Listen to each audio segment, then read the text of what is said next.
Hello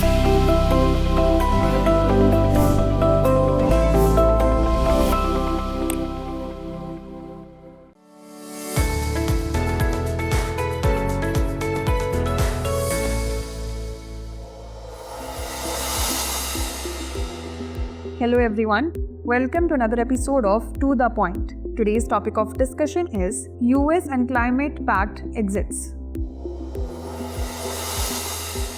First, let us see why is it in the news. One of Donald Trump's first actions as president on 28th January 2025 was to withdraw the US from the 2015 Paris Agreement. This marked the third instance of the US exiting a treaty under the United Nations Framework Convention on Climate Change Framework. Let's now talk about US Climate Pact withdrawals. The US withdrew from the Kyoto Protocol in 2001 under President George W. Bush, citing economic harm and exemption of major emitters like China and India. President Donald Trump withdrew from the Paris Agreement in 2017, claiming it unfairly burdened the US economy and benefited top polluters.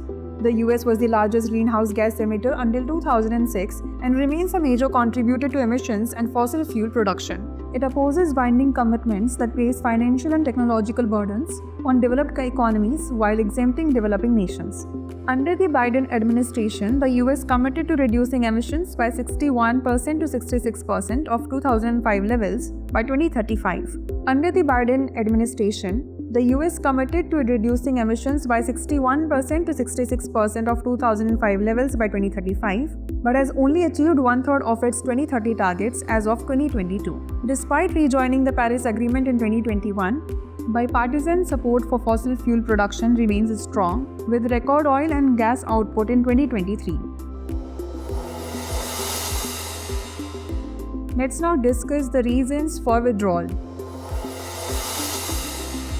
Economic concerns. Republican administrations argue that global agreements harm US economic interests by restricting industrial growth. Discomfort with the UNFCCC principle of common but differentiated responsibilities that assigns higher responsibilities to developed nations. Energy independence. Policies like Drill Baby Drill prioritize energy production and exports, including fracking and natural gas. Let's look into the impacts of US exits. Global climate negotiations. US withdrawal signals reduced commitment and may discourage ambitious targets by developing nations. However, private investments in renewable energy, particularly from US sources, continue to grow. Developing nations. Financial support under the Green Climate Fund could be affected, impacting climate adaptation in vulnerable countries. Developing economies dependent on coal may face challenges balancing growth and climate goals. Symbolic versus practical impact.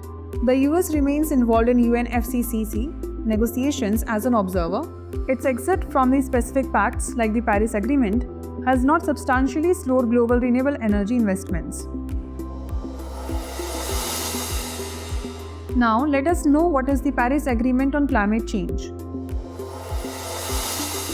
It is a legally binding global agreement under the UNFCCC that was adopted in 2015. It was adopted in UNFCCC COP21. It aims to combat climate change and limit global warming to well below 2 degrees Celsius above pre-industrial levels, with an ambition to limit warming to 1.5 degrees Celsius. It replaced the Kyoto Protocol, which was an earlier agreement to deal with climate change.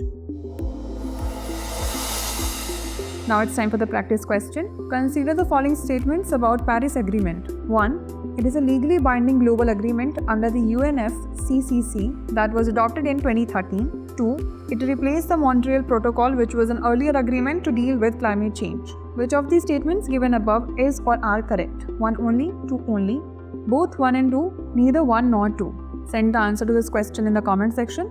Stay tuned for the next episode. Thanks for watching.